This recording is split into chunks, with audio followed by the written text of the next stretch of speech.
Before I remove the reverse unit and eventually the field and the armature, I want to show something inside the reverse unit while I have it stabilized and in place rather than trying to hold it in my hand.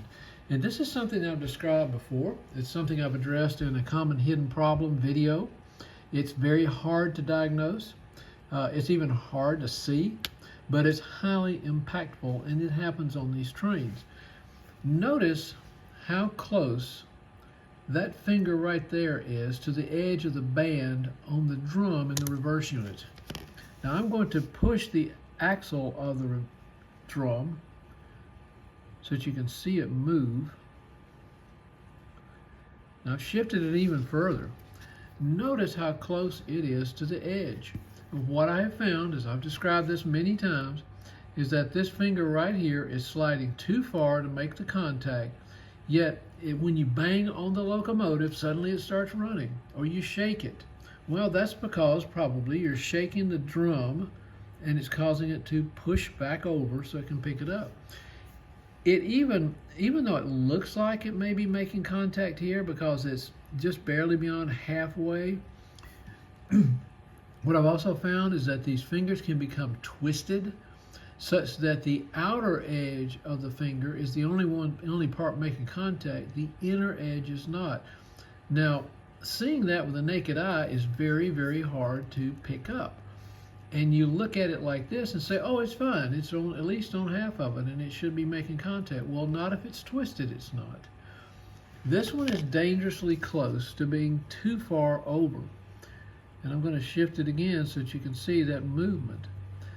This is probably my leading common hidden problem that is the most difficult to recognize and diagnose.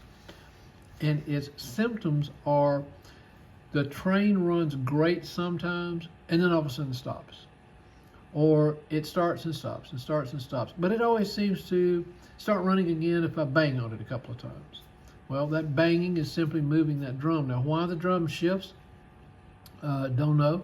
Could be the aging of the plastic just has shrunk a little bit, or it could be that on these reproduction fingerboards, they simply weren't built to as tight as specifications as the originals.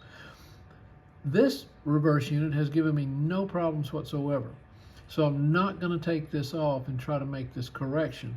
Although if I even try to make a correction, it's going to be to take this fingerboard off and bend this one just a little bit to ensure that it's making contact with that band right there on the reverse unit drum. Again, let me demonstrate how close and dangerously close it is to touching nothing but the plastic. I got a feeling it touches because one, it's not giving me any problems. Two, is that I think it's touching because of the way it's twisted probably. Now, notice also that how close this finger is getting to that band. It wouldn't take a whole lot of more movement for it to come over and touch that band, which again is very undesirable. So if nothing else, I think I will take this fingerboard off by twisting these tabs very carefully and seeing if I can make a minor adjustment. Of course, I may be violating that rule that says if it ain't broke, don't fix it.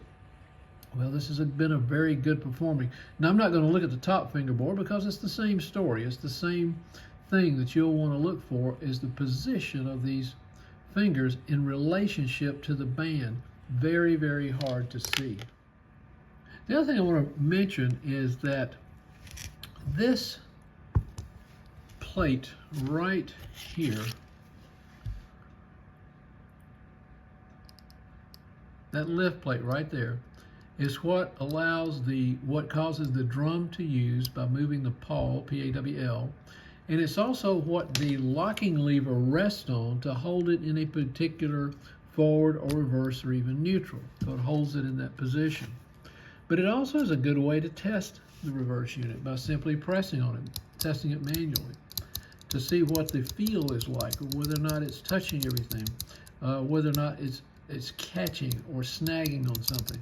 Now this one moves just fine, but while I have it open, I'm going to lubricate the pawl, which is this device right here, as well as the axle for the drum, and even some axles down here, or contact points, or pins right there, in which the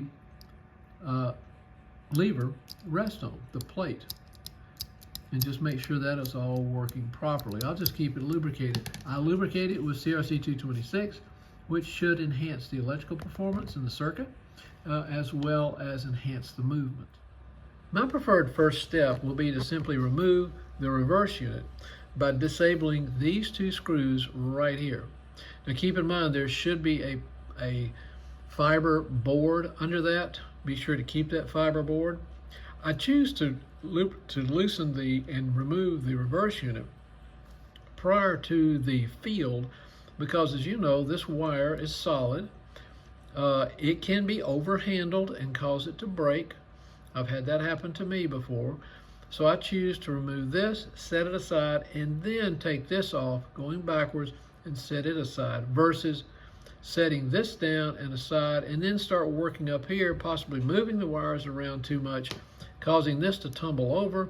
And I wouldn't say it's a super high risk, but it's just a risk that I want to mitigate, such that these wires, as they go into the wrapping of the field, aren't put at risk for breakage. Well, I decided to go ahead and remove that bottom fingerboard, violating the rule, if it's not broke, don't fix it. But in putting this one back together, I just do not, or having it disassembled, I don't want to take any unnecessary chances of getting it all back together and it not working. But it's a 6 1/2 dozen the other, but I chose to remove it. Ensure that you are grabbing these tabs firmly with a medium to large needle nose pliers is what I found works best. Twist them uniformly and carefully and slowly. Break one of these off and you're looking at a new reverse unit. Also ensure that the finger board is solidly against the frame of the reverse unit prior to twisting the tab back on. When you get it twisted on, you should be able to hold it on either end with your fingers and not be able to rock it or move it. Again, that's another common hidden problem, is that fingerboards rock and they don't apply the right amount of pressure. Now what I've chosen to do right here on these fingers is to retension them, excuse me, and I do that by holding the board and pressing down on them just a little bit to get them at a downward angle. I also choose to cup the ends of the fingers a little bit instead of letting them be so flat. I also chose, and will on this one, twisted the fingers just a little bit inward like this to make sure that they maintain contact with the drum, because remember they were shifted over to the left, so I want to make sure that the right side, as you're looking at the back of the fingerboard of the fingers or looking down on them from the wire end, are kind of twisted such that that edge that's away from us in this video is touching the drum. So again, I just pressed on them like that to cup them just a little bit carefully, and now I'm ready to remount it. Again, when you remount it, apply pressure to the board at the same time that you're twisting the tabs. Now that I've got the fingerboard back on, and again, be sure and test the fingerboard for any movement after you twist and put one back on. I also took a voltmeter and did a continuity test. I touched one probe to the base of the wire on that finger, that far finger, and then touched the other probe on the band on the reverse unit drum that it should be connecting to, and I got solid connection. So I'm going to move forward with confidence that the current is flowing from that finger. I did not take this one off. They don't seem to be quite as off. One thing I will do, of course, prior to reassembly, is I'll put a little CRC 226 here on the pawl and the axles, and also lightly coat the drum.